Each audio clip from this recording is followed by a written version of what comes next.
Donc, attendez. Donc, salut à tous les gars, moi c'est Armand. Armand, comme vous le connaissez. Je vais vous expliquer aujourd'hui dans cette vidéo mon expérience EF à Pasadena qui s'est passée cet été. Avant tout, n'oubliez pas de vous abonner à la petite vidéo. À mon compte YouTube parce que c'est ma première vidéo, mais je vais peut-être en faire plusieurs. Donc abonnez-vous et surtout likez. Ça me ferait plaisir les gars. Donc les gars, on peut commencer la vidéo. C'est parti. Donc première question, pourquoi je suis allé à EF Los Angeles, Pasadena, et aussi précisément pourquoi j'ai choisi l'organisme EF Academy. Donc je vais répondre ça en 3 étapes, c'est parti. Alors il faut savoir les gars que moi de base je devais partir 1 an avec une autre organisation, mais j'ai décidé de partir 2 mois afin de ne pas louper une année scolaire en France. Je suis parti avec eux parce que pour moi c'est un des meilleurs organismes pour faire ce type de séjour.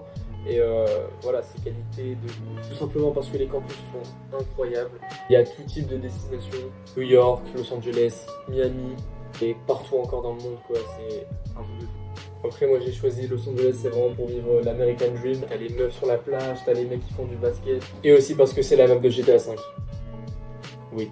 Alors vous inquiétez pas si vous êtes amené à partir avec UF dans l'année, vous êtes accompagné de A à Z avant le départ et vous êtes même accompagné pendant le vol, c'est-à-dire que vous arrivez en groupe.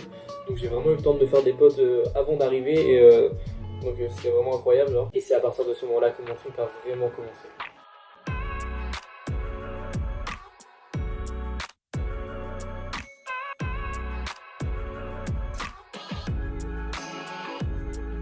Alors deuxième question, comment s'est passé mon arrivée au campus?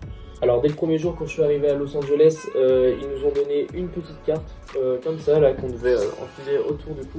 Alors quand je suis arrivé dans le campus, moi j'étais en mode elle est où la mer? En fait ce que je savais pas c'est que la mer était vraiment à 1 heure de route du campus. Le campus était à Pasadena et il fallait passer à l'opposé de la ville pour aller à la mer. Moi quand je suis arrivé le premier jour à Los Angeles, j'étais arrivé comme un touriste, genre vraiment je n'avais aucun level en anglais. C'était vraiment une merde.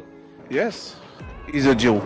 On m'a accompagné dans la chambre, j'ai vu mes roommates. Alors il y avait un Italien, un Polonais et puis il y avait moi qui comprenait rien en anglais. Alors les premiers jours comme je comprenais pas vraiment ce qu'ils disaient en anglais, enfin moi je m'approchais plus vers les Français, mais c'est vraiment surtout à ne pas faire. Et voilà, vous êtes ici pour apprendre l'anglais, donc vraiment faites des efforts, allez vers les gens qui parlent pas votre langue, même si vous comprenez pas, au moins vous communiquez, vous faites des copains et au fur et à mesure ça va aller tout seul quoi. Troisième question, comment se passaient mes journées dans le campus? En fait chaque jour on avait une sorte de routine. Le matin on mangeait, petit déjeuner incroyable, on avait tout ce qu'on voulait, des œufs, des fruits, des donuts, enfin super varié quoi. Donc après manger, soit t'allais en cours, soit tu faisais ce que tu voulais. Il faut savoir que les cours c'était tout le temps qu'une demi-journée, c'est-à-dire qu'on ne pouvait pas avoir cours le matin et l'après-midi. C'est-à-dire que si tu avais cours le lundi matin, tu avais cours le mardi après-midi, le mercredi matin, etc.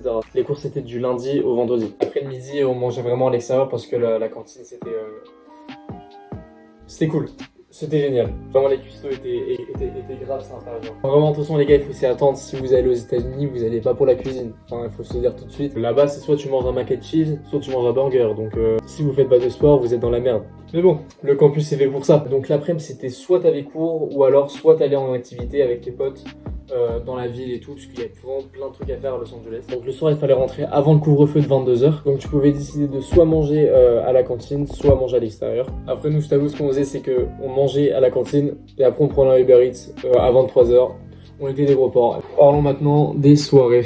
Je t'avoue, tu mets 200 à 2 dans un même bâtiment, ça pouvait pas se passer autrement. Dites-vous, ils nous ont imposé un couvre-feu à minuit dans nos chambres parce qu'on faisait le sbeul partout. C'était une catastrophe. Minuit, t'avais des mecs qui couraient dans les couloirs, t'avais des mecs à 8 dans les chambres. On mettait du cobaladé à 2h du bar. C'était bien drôle. Quatrième question, quelles étaient tes activités au campus? Alors vraiment, il y avait trop de trucs à faire. Je vais vous montrer une petite vidéo du campus pour vous montrer tout ce qu'il y avait vraiment parce que le complexe était incroyable. Donc là je vais faire une petite visite des lieux si vous voulez du campus. Alors pour commencer là, ici on a la cantine juste là. Après là du coup on a un truc où on peut se poser et tout ça. Là on a le grand bâtiment, c'est le bâtiment dans lequel je fais mes cours.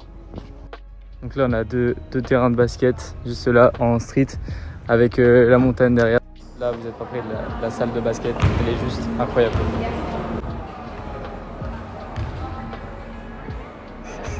Après, je vous ai pas montré sur les vidéos, mais il y avait aussi la piscine, la salle de muscu, les terrains de volley.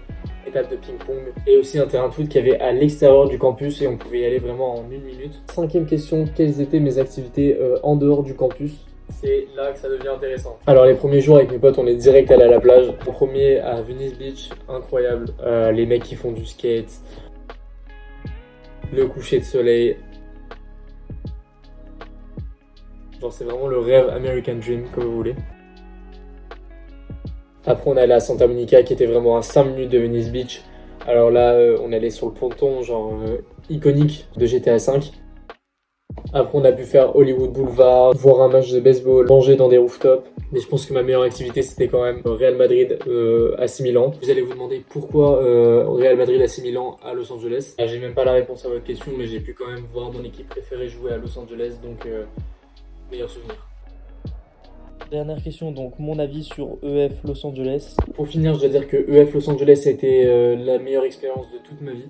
J'ai pu rencontrer des gens de toute nationalité que je vois encore aujourd'hui. J'ai pu avoir ce magnifique pull EF grâce au directeur. En plus, ce qui est bien avec EF, c'est qu'à la fin de ton séjour, tu as un diplôme avec la certification de ton niveau en anglais. Donc moi, pour ma part, j'ai eu C1+, parce que j'étais resté 2 mois, donc vraiment c'est valorisant de ouf. Même la qualité des cours, j'ai eu vraiment des profs 10 sur 10. C'est vraiment des cours à l'américaine. Puis voilà des souvenirs que je garderai à vie, à part les Uber.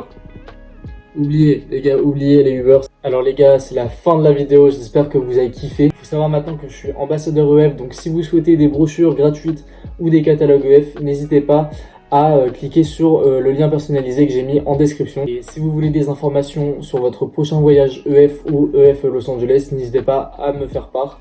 Je pourrais vous répondre en commentaire. Merci à tous et ciao.